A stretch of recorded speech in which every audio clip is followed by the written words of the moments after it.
My father-in-law changed the will behind my back until I revealed the document he thought was destroyed.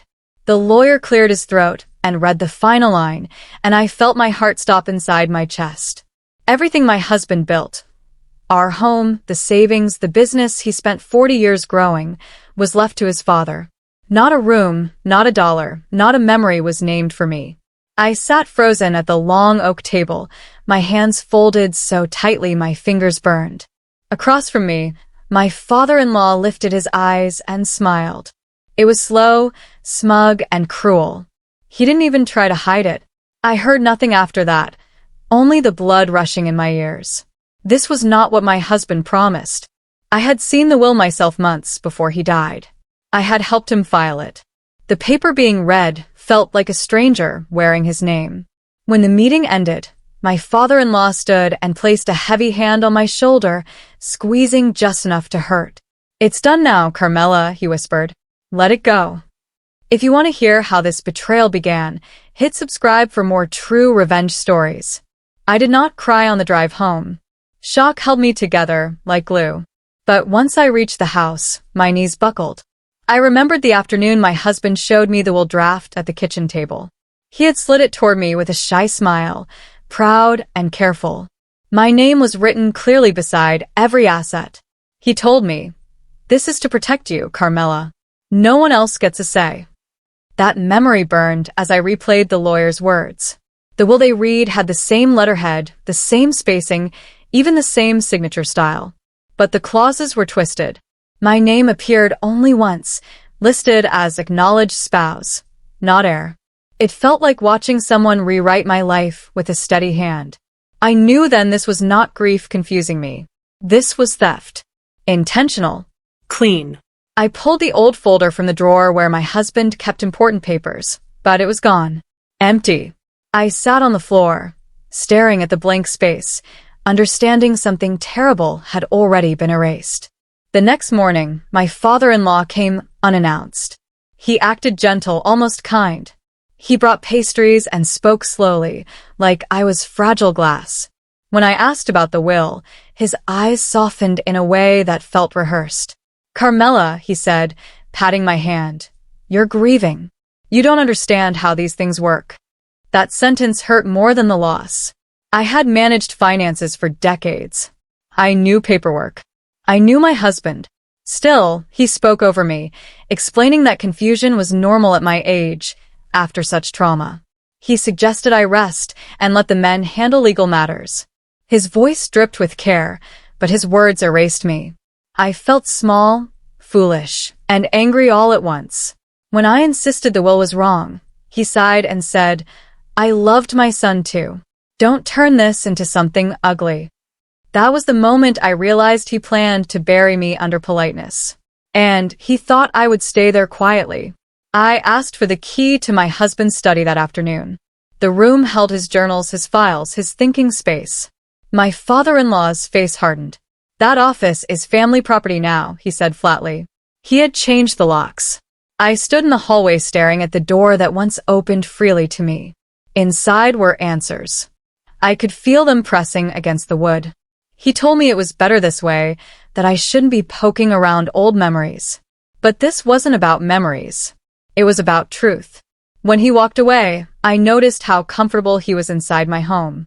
He poured himself coffee, adjusted picture frames, and spoke on the phone like he owned the place. That night, I pressed my palm against the locked door and whispered my husband's name. I promised him I would not let this be the end of his voice. Whatever was hidden in that room would not stay buried forever. That first night alone stretched endlessly. Boxes labeled with my husband's handwriting lined the walls, untouched since the funeral. I sat on the couch holding a sweater, breathing in the faint smell of cedar and soap. The house felt colder, unfamiliar. Legally, it wasn't mine anymore, and somehow it already knew. Every tick of the clock felt like time slipping away from me.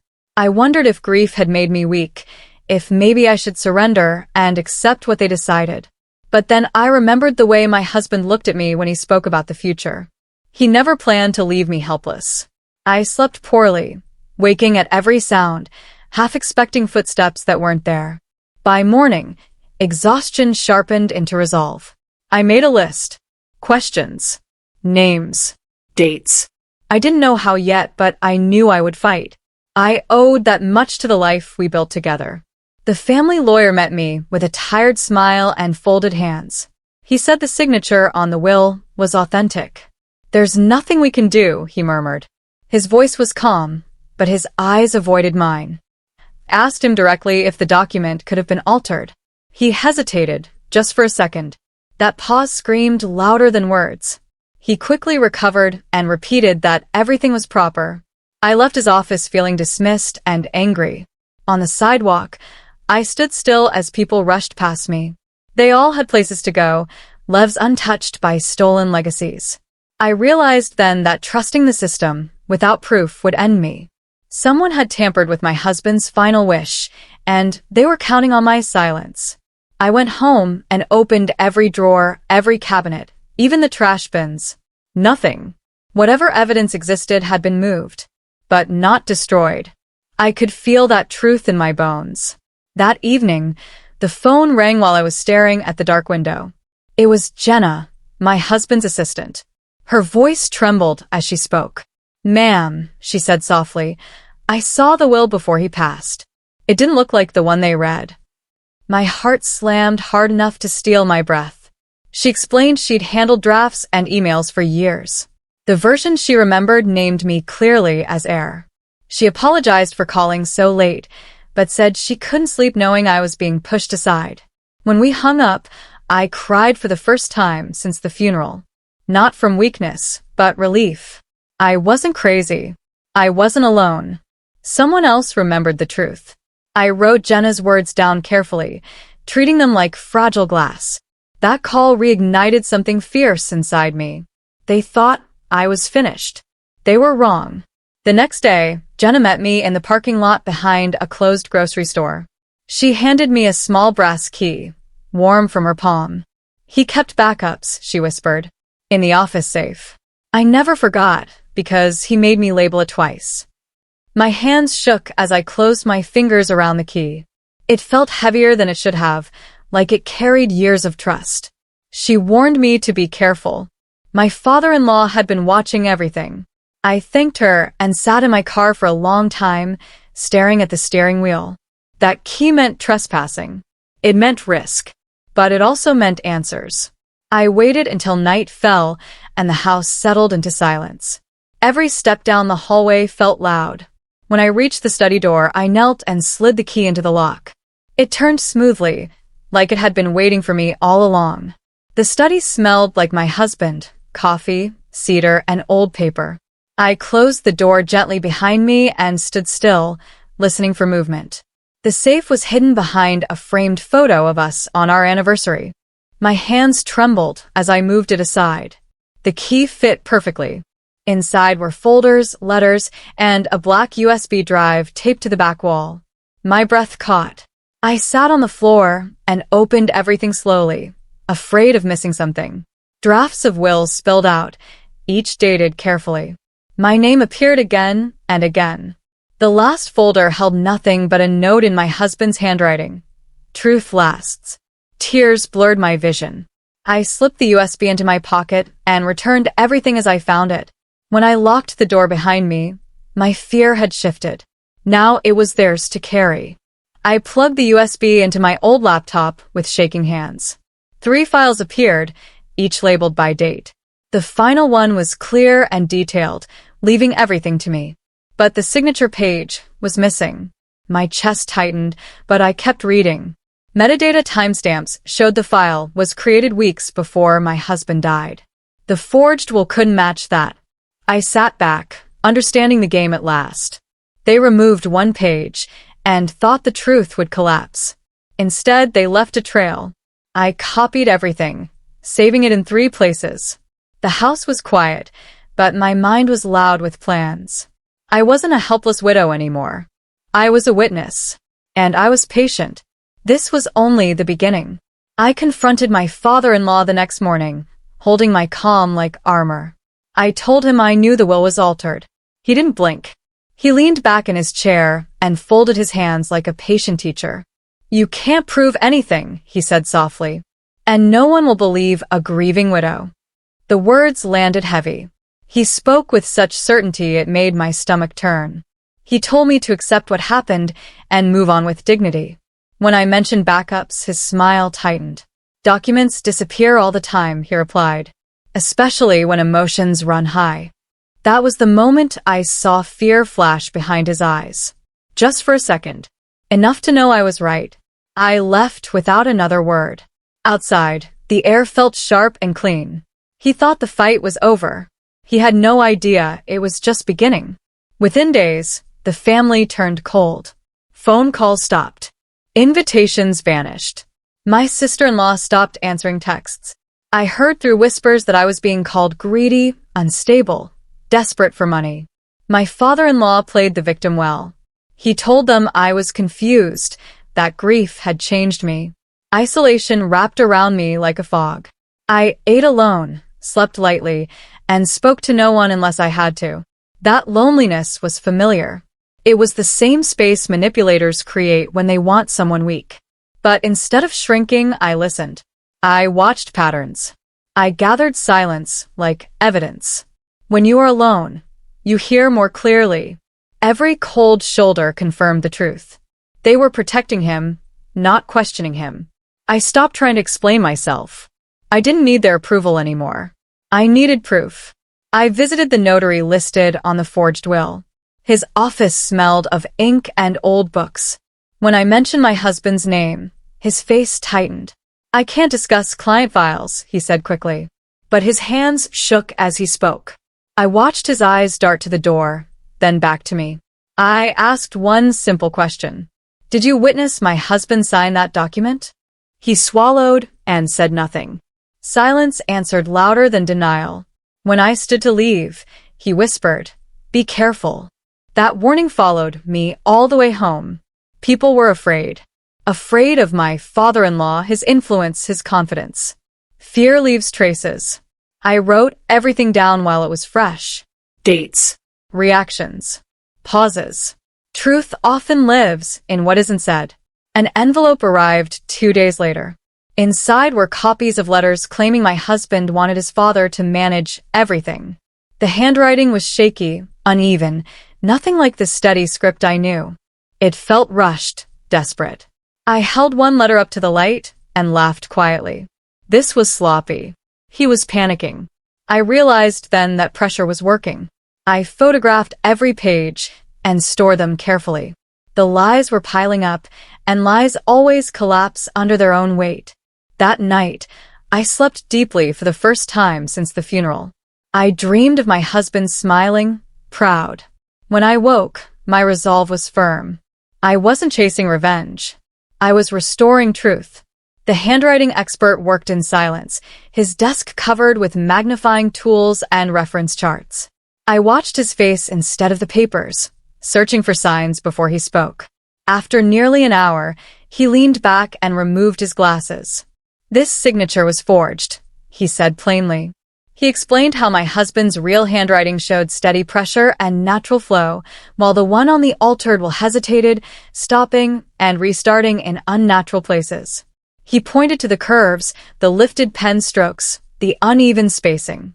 "This was copied," he added, "not written with intent." Relief and grief crashed together inside me. I thanked him and left with a formal report stamped and signed. Sitting in my car, I pressed my forehead to the steering wheel and breathed. I hadn't imagined it. I wasn't confused. The truth existed on paper now, solid and undeniable. That single confirmation turned my quiet suspicion into something stronger. Proof had weight, and I was finally holding it. The next detail unraveled even faster. The second witness listed on the forged will led nowhere.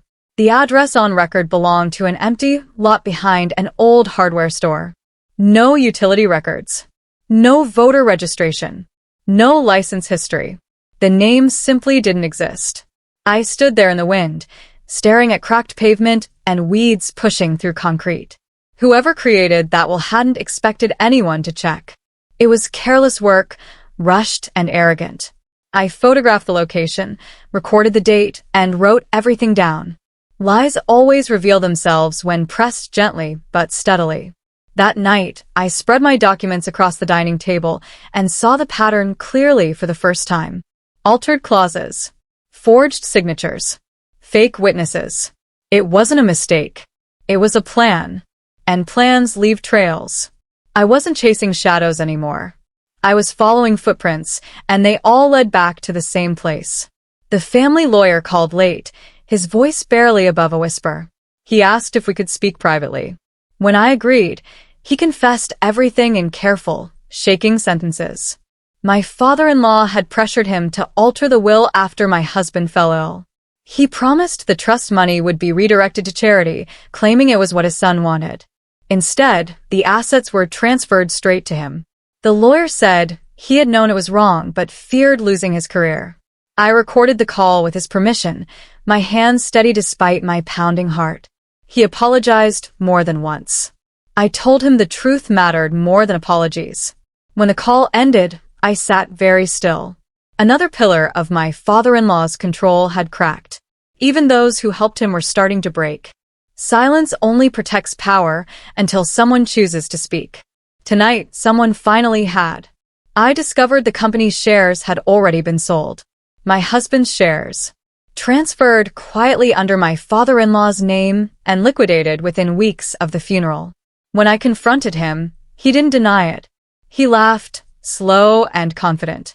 "You have no proof those shares were meant for you," he said. I studied his face and saw something new beneath the arrogance. Strain. He was moving fast because time was running out. I didn't argue. I didn't threaten. I simply nodded and walked away. He mistook my silence for defeat.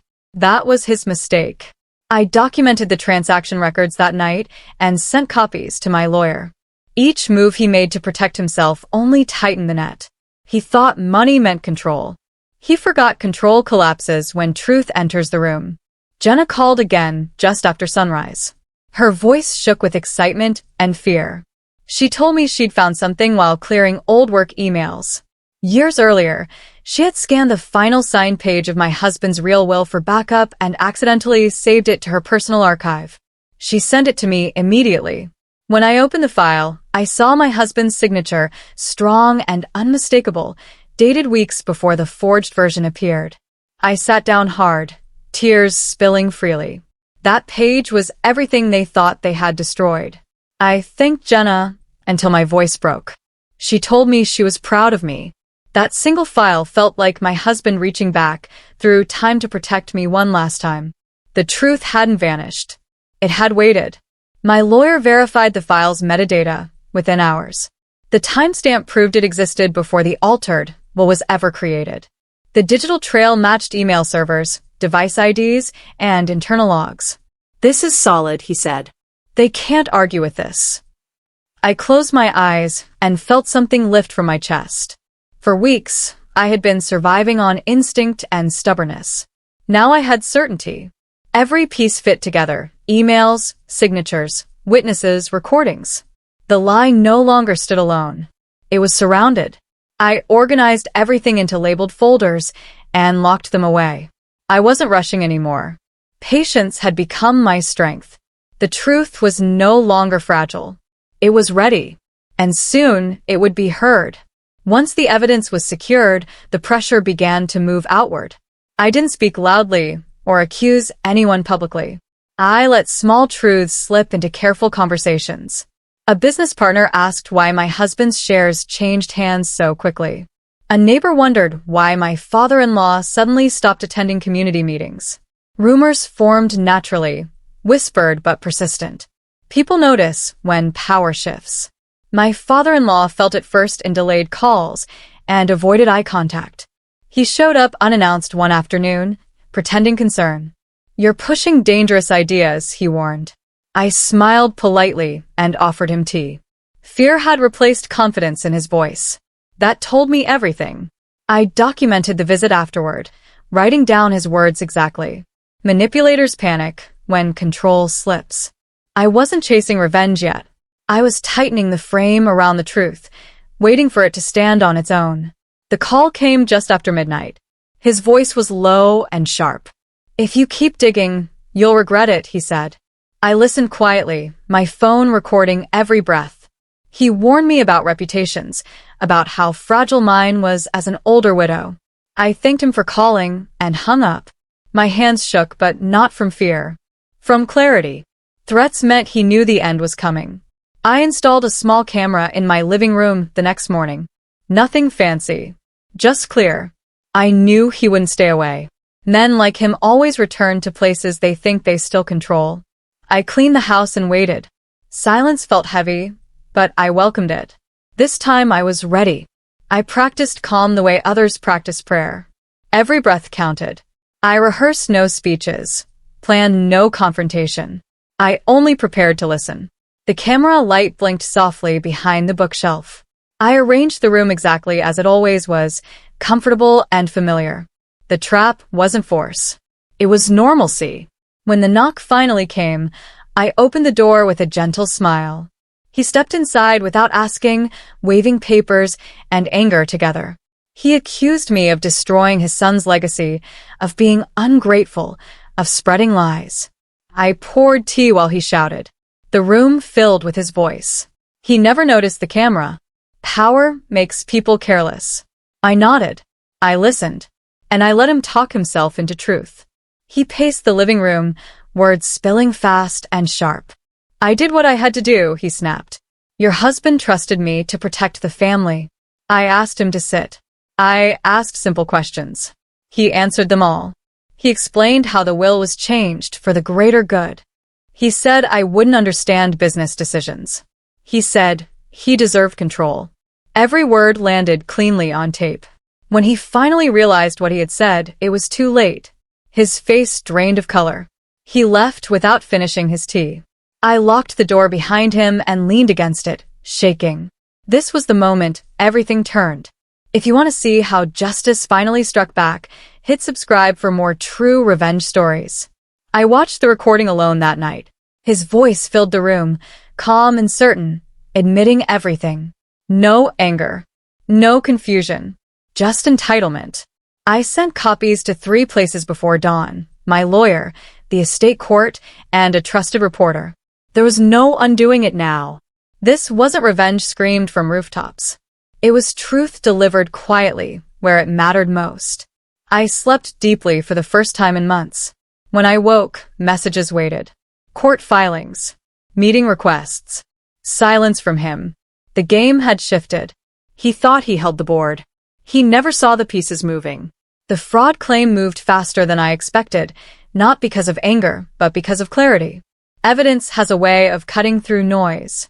My lawyer filed everything at once: emails, metadata, handwriting reports, recordings, and sworn statements. There was no gap for doubt to hide in. Within days, the court issued a temporary order freezing my father-in-law's accounts while the investigation continued. I didn't celebrate. I simply sat at my kitchen table and drank tea, feeling the weight of months lift slightly from my chest. For the first time, he couldn't move money, sell property, or rewrite the story. Control had slipped from his hands, and he felt it. I heard from others that he spent hours calling banks, demanding answers, threatening lawsuits that went nowhere. Institutions don't bend to bluster when documents speak clearly. I stayed quiet. Justice didn't need me loud. It needed me steady. Family fallout followed quickly. My sister-in-law arrived one afternoon with red eyes and shaking hands. She said she hadn't known about the forged will or the hidden sales. I believed her. Not everyone participates in cruelty willingly. Some are just close enough to be blinded by trust. We sat together in silence before she spoke again. She apologized for pulling away when rumors started, for choosing distance instead of questions. I told her fear makes people quiet, not evil. That conversation mattered more than any apology my father-in-law never offered. It reminded me that truth doesn't destroy families, lies do. Words spread slowly after that, not in gossip, but in careful acknowledgement. People stopped avoiding my eyes. They started asking gentle questions. I answered only when needed. The story no longer belonged to him. It belonged to the facts, and facts travel calmly. The courtroom felt colder than I expected. Wood benches. Neutral walls. No drama. My father-in-law sat stiffly, his confidence replaced by tight silence. When my lawyer played the recording, the room seemed to hold its breath. His voice filled the space, steady and sure, explaining how he changed the will for the greater good. No one interrupted. No one needed to. When it ended, the judge leaned back slightly and folded her hands. "That sounds like an admission," she said evenly. I didn't look at him then. I focused on the table, grounding myself. This wasn't about winning. It was about truth being spoken where it mattered most. His lawyer shifted uncomfortably. The weight in the room had changed. Lies shrink under light. I felt no joy, only release. The truth no longer needed me to carry it alone. The verdict arrived without ceremony. The court reinstated my husband's true will in full. Every asset, property, and share returned to me as he intended. The judge noted the deliberate deception and referred the matter for further investigation. My father-in-law didn't look at me as the decision was read. His shoulders slumped slightly, like something heavy had finally settled where it belonged. I felt steady, not triumphant. Justice isn't loud when it's done right. Outside the courthouse, I breathed deeply and let the moment pass through me. Months of fear, doubt, and isolation loosened their grip. I wasn't restored because I fought harder. I was restored because the truth held. That mattered. My husband's voice had been heard again, not through memory, but through evidence. That was enough. The story spread beyond the courtroom faster than I expected. A local paper printed a careful headline, focused on facts, not spectacle. Business partners distanced themselves from my father-in-law. Invitations stopped. His name became something people avoided saying aloud. I returned home that evening and walked through the house slowly, touching familiar walls. The space felt different, lighter, honest. I wasn't rebuilding. I was reclaiming. For the first time since my husband's death, the house felt like mine again. Not legally, but emotionally. I slept well that night. Not because everything was fixed, but because the worst was behind me. The truth had done its work, and it hadn't needed cruelty to do it. The weeks after the verdict felt strangely quiet. Without the noise of lies, silence returned to my life in a gentler way. My lawyer finalized the transfers, restoring every asset exactly as my husband planned. Each signature felt like a stitch closing an old wound.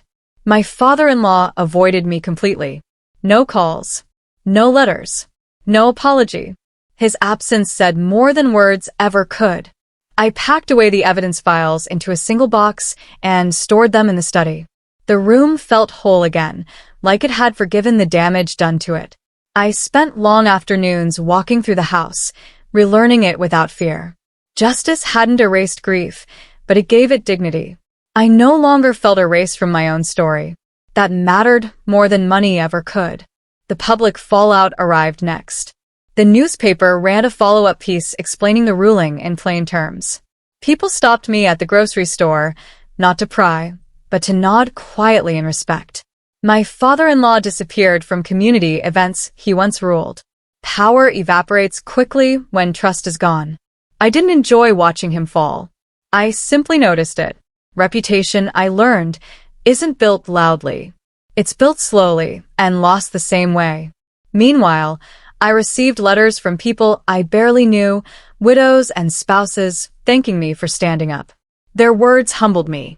I hadn't meant to become an example. I just refused to be erased. That difference mattered. Justice, once visible, gives others permission to believe in it again. An apology never came. I stopped expecting one. Silence can be honest when pride runs too deep. Instead, I focused on what remained. I sorted through my husband's papers, keeping letters, donating the rest. I found a list he'd written years ago. Goals, hopes, quiet dreams. One line stood out. Leave something good behind. I cried softly reading it. He had trusted me to finish that work. I wasn't angry anymore. Anger burns fast and leaves nothing useful behind. I felt steady, clear. That was stronger. My father-in-law had taken much, but he hadn't taken my values. And he never would. When I visited his estate to collect remaining documents, The house felt empty and stripped bare. Paintings gone. Furniture sold. Echoes where voices once carried. Legal fees had consumed everything he tried to control. I walked through slowly, not with satisfaction, but understanding. This was the cost of greed. Not punishment, consequence. I gathered what I needed and left the rest untouched. Some losses teach their lessons without witnesses. As I drove away, I felt no urge to look back. That chapter was finished. Creating the foundation took months of quiet planning. I didn't announce it or invite attention. I worked with one lawyer and one accountant, both careful, both discreet. I named it after my husband, just as he once described on a late evening when we talked about legacy instead of money. The charity focused on legal help for widows and older women who were being pushed aside, confused, or pressured into giving up what was rightfully theirs. The first funds came from the assets I reclaimed, money that had nearly been stolen through lies. Turning that money into protection felt like balance restored. When the paperwork was complete, I sat alone at my kitchen table and signed the final document. My hands didn't shake. I felt calm, grounded, certain. This was not revenge. This was purpose. My husband had wanted his work to mean something beyond profit. Now it did. His name would be spoken with gratitude, not greed. That mattered more than anything else. The letter arrived almost a year later, slipped quietly into my mailbox with no return address. The envelope was thin, the paper inside brittle and yellowed. The handwriting was shaky, uneven, and instantly familiar. My father-in-law. The message was short. You won. I hope you can live with it. I read it twice, then once more. There was no apology, no explanation, no remorse. Just surrender disguised as bitterness. I folded the letter carefully and placed it back in the envelope. I didn't feel anger. I felt distance. He had lost more than money or reputation. He had lost the story he tried to control.